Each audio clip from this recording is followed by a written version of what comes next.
Hello everyone, welcome to English Tutorial by SB. I am Sravani, your online English guide. আজকে আমরা class 12 এর doctor APJ Abdul কালামের লেখা strong roots এই যে পোর্শনটা আমাদের বাকি ছিল সেটা আজকে কমপ্লিট করব।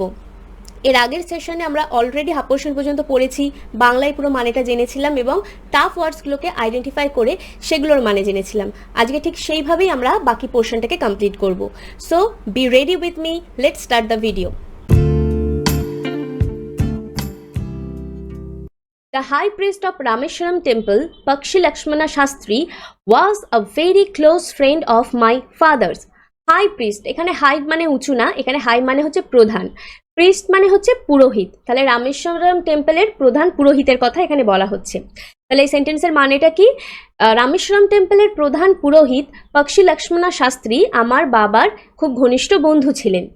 One of the most vivid memories of my early childhood is of the two men, each in traditional attire, discussing spiritual matters.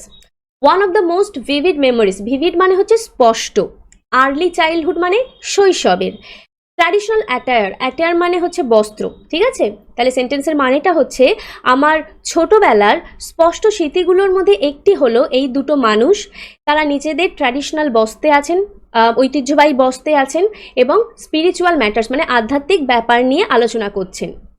When I was old enough to ask questions, যখন আমি প্রশ্ন করার মতো যথেষ্ট বড় হলাম, I asked my father about the relevance of prayer. Relevance মানে হচ্ছে প্রাসঙ্গিকতা।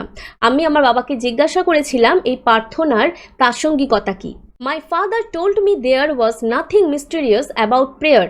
মিস্টেরিয়াস মানে হচ্ছে কি রহস্যময়। আমার বাবা বলেছিলেন যে প্রার্থনার মধ্যে কোনো রহস্যময় ব্যাপার নেই। Rather, বরং prayer made possible a communion of the spirit between people. Communion মানে হচ্ছে সমন্বয়, স্পিরিট মানে হচ্ছে কি আত্মা। তাহলে তিনি কি বলেছিলেন? রাদার, বরং এই প্রার্থনা দুটো মানুষের আত্মার মধ্যে একটা সমন্বয় ঘটায়। When you pray, যখন তুমি প্রার্থনা করো, he said, তিনি বলেছিলেন, you transcend your body and become a part of the cosmos which knows no division of wealth, age, caste or creed. তিনি বলেছিলেন যখন তুমি প্রার্থনা করো, ইউ ট্রান্সেন্ড ইয়োর বডি, তুমি তোমার বডিকে মানে শরীরকে অতিক্রম করে চলে যাও। ট্রান্সেন্ড মানে কি অতিক্রম করে চলে যাওয়া, ছাড়িয়ে চলে যাওয়া।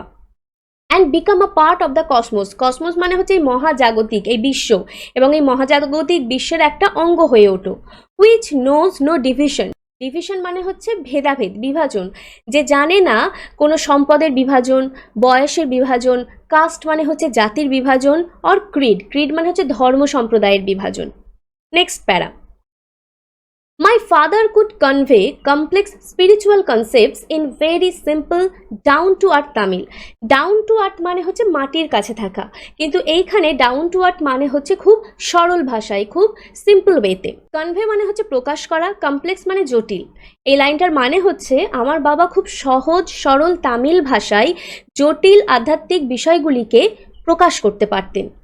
He once told me, in his own time, in his own place, in what he really is, and in the stage he has reached, good or bad, every human being is a specific element within the whole of the manifest divine being.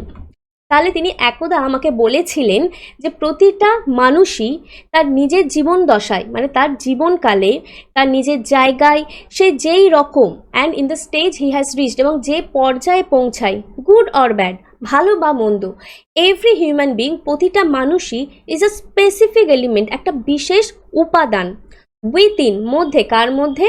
The whole of the manifest divine being. Manifest মানে হচ্ছে প্রকাশিত, divine মানে হচ্ছে স্বর্গীয়, এই সমগ্র স্বর্গীয় সত্তার একটি স্পেসিফিক এলিমেন্ট, একটা বিশেষ উপাদান। So why be afraid of difficulties, sufferings and problems? Difficulties মানে হচ্ছে কঠিনতা, সাফারিং মানে হচ্ছে ভোগান্তি, প্রবলেম মানে হচ্ছে সমস্যা। তো হোয়াই বি অ্যাফ্রেড, তাহলে কেন ভয় পাবে?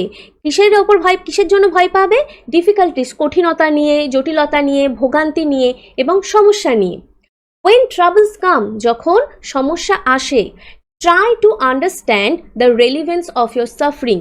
বোঝার চেষ্টা করতে হবে, এই ভোগান্তির প্রাসঙ্গিকতা বোঝার চেষ্টা করতে হবে। Adversity always presents opportunities for introspection.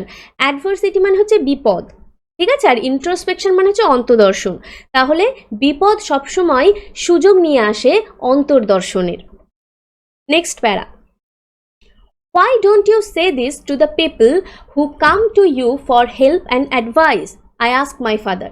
আমি আমার বাবাকে জিজ্ঞাসা করেছিলাম, যে সমস্ত লোকগুলো তোমার কাছে সাহায্য এবং উপদেশ চাইতে আসে তাদেরকে তুমি এই কথাগুলো কেন বলো না?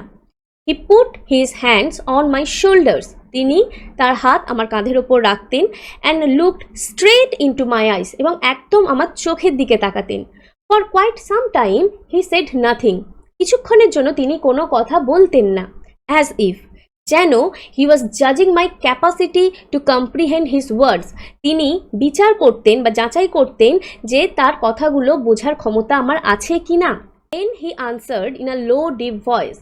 তারপর তিনি গম্ভীর নিচু স্বরে মানে নিম্ন স্বরে তিনি উত্তর দিলেন। His answer filled me with a strange energy and enthusiasm.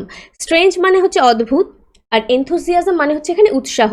তাহলে কি, ওনার উত্তর আমাকে একটা অদ্ভুত শক্তি এবং উৎসাহে পূর্ণ করেছিল। Whenever human beings find themselves alone, as a natural reaction, they start looking for company. এগুলো একদম বাস্তব সত্য। যখন মানুষ একা হয়ে যায়, অ্যাজ আ ন্যাচারাল রিয়াকশন, প্রকৃতির প্রতিক্রিয়ায়, they start looking for company. Company মানে হচ্ছে সঙ্গ। তারা তখনই সঙ্গ খোঁজা শুরু করে। When they are in trouble, যখন সমস্যায় পড়ে, they look for someone to help them. তারা এমন কাউকে খোঁজে যে তাদেরকে সাহায্য করবে। Whenever they reach an impasse, impasse মানে হচ্ছে যখন চরম কঠিন অবস্থায় পৌঁছায়, মানে চরম কঠিন অবস্থার মধ্যে পড়ে, they look to someone, তারা এমন কাউকে খোঁজে, এমন কারোর জন্য অপেক্ষা করে, to show them the way out, যে তাদেরকে দেখিয়ে দেবে সমাধানের রাস্তা। way out মানে বেরিয়ে আসার রাস্তা, সমাধানের রাস্তা। Every recurrent anguish, longing and desire finds its own special helper. Every recurrent anguish, recurrent মানে বারে বারে ঘটা এমন, anguish মানে হচ্ছে তীব্র মানসিক কষ্ট, longing মানে হচ্ছে তীব্র আকাঙ্ক্ষা, and desire মানে হচ্ছে ইচ্ছা। তাহলে বারে বারে ঘটে যাওয়া এই তীব্র মানসিক কষ্ট, তীব্র আকাঙ্ক্ষা, চাওয়া পাওয়া তার নিজস্ব বিশেষ সাহায্যকারীকে খোঁজে। For the people who come to me in distress, যখন মানুষজন তাদের মানসিক কষ্ট নিয়ে, দুঃখ কষ্ট নিয়ে আমার কাছে আসে, I am but a go-between in their effort to propitiate demonic forces with prayers and offerings. Go-between মানে একটা মধ্যস্থতাকারী হিসাবে কাজ করা। তিনি মধ্যস্থতাকারী হিসাবে কাজ করতেন। I am but a go-between, আমি শুধুমাত্র একটা মধ্যস্থতাকারী হিসাবে। ডেমনিক মানে হচ্ছে কি দানবীয়, আর ফোর্সেস মানে শক্তি। দানবীয় শক্তিকে আমার এই প্রার্থনা এবং ভক্তি দিয়ে প্রসন্ন করার চেষ্টা করতাম। প্রপিটিয়েট মানে হচ্ছে তুষ্ট করা, প্রসন্ন করা। This is not a correct approach at all. এটা মোটেও একটা সঠিক পদক্ষেপ নয়। And should never be followed, এবং কখনো অনুসরণ করা উচিত নয়। One must understand, একজনের অবশ্যই বোঝা উচিত, the difference, পার্থক্য, between a fear ridden vision of destiny, ভাগ্যকে ভয় পাওয়ার যে দৃষ্টিভঙ্গি তার মধ্যে, and the vision, এবং সেই দৃষ্টিভঙ্গির সাথে that enables us to seek, যেটা আমাদেরকে সমর্থ করে খুঁজতে। কি খুঁজতে? দ্য এনিমি অন ফুলফিলমেন্ট, পরিপূর্ণতা যে শত্রু আছে উইথিন আওয়ার সেলফ, আমাদের মধ্যে। তাহলে তিনি কি বলছেন যে ওয়ান মাস্ট আন্ডারস্ট্যান্ড, একজনের অবশ্যই বোঝা উচিত কোন পার্থক্যটা, না ভাগ্যকে যে ভয়ের চোখে আমরা দেখি সেই দৃষ্টিভঙ্গির সাথে আমাদের নিজেদের মধ্যে যে একটা পরিপূর্ণতা যে শত্রু আছে তাকে খোঁজার যে দৃষ্টিভঙ্গি, সেটার মধ্যে পার্থক্য। এই দুটো দৃষ্টিভঙ্গির মধ্যে পার্থক্যটা একজনের অবশ্যই বোঝা উচিত। নেক্সট প্যারা, I remember my father starting his day at 4 AM by reading the namaz before dawn. I remember, আমার মনে পড়ে, my father starting his day, আমার বাবা ওনার দিনটা শুরু করতেন at 4 AM, 4টের সময়, by reading the namaz, নামাজ পড়ার পর, before dawn, dawn মানে হচ্ছে ভোর, ভোরের আগে। After the namaz, নামাজের পর, he used to walk down to a small coconut grove we owned. Coconut Grove, Grove মানে হচ্ছে বন, বাগান, ওন্ড মানে হচ্ছে নিজেদের। তাহলে তিনি নামাজ পড়ার পর ওনাদের যে একটি ছোট্ট নিজেদের নারকেল গাছের বাগান আছে সেখানে তিনি হেঁটে যেতেন।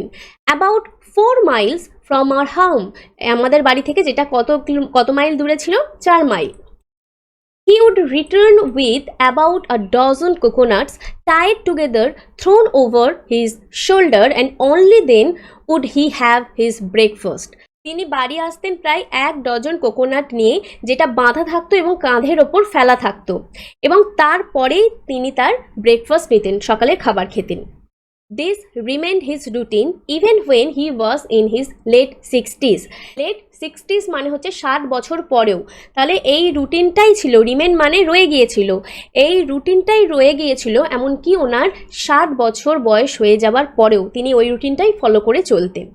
নেক্সট প্যারা, I have throughout my life মানে সারা জীবন ধরে, try to emulate মানে হচ্ছে অনুসরণ করা, my father in my own world of science and technology. তাহলে তিনি কি বলছেন, আমি আমার সারা জীবন ধরে আমার নিজস্ব যে জগৎ আছে বিজ্ঞান এবং প্রযুক্তির, সেই জগতে আমি আমার বাবাকে অনুসরণ করার চেষ্টা করতাম।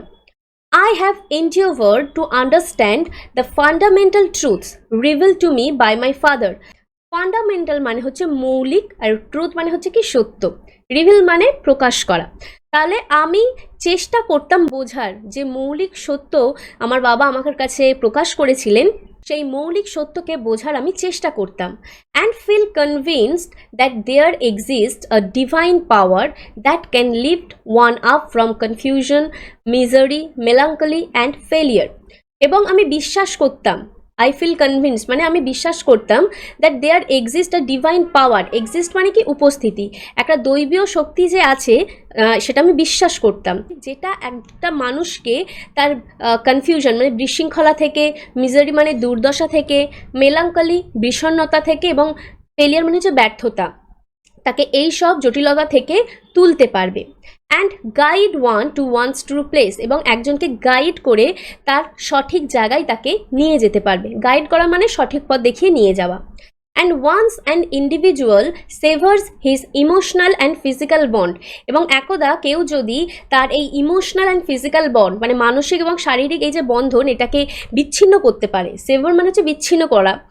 He is on the road two freedom, happiness and piece of mind. Freedom মানে হচ্ছে স্বাধীনতা, হ্যাপিনেস মানে কি সুখ শান্তি, অ্যান্ড পিস অফ মাইন্ড মানে হচ্ছে মনের শান্তি। তাহলে সে কোন রাস্তায় চলে যাবে, সে চলে যাবে শান্তির রাস্তায়, সুখের রাস্তায় এবং মনের শান্তির জায়গায়। আই হোপ আজকে এই ভিডিওটা তোমাদের ভালো লেগেছে। আজকে তোমাদের গল্পটা এখানেই শেষ হলো। নেক্সট ক্লাসে আমরা স্ট্রং রুটসের কিছু এমসিকিউ এবং শর্ট কোয়েশ্চেন্স নিয়ে আলোচনা করব।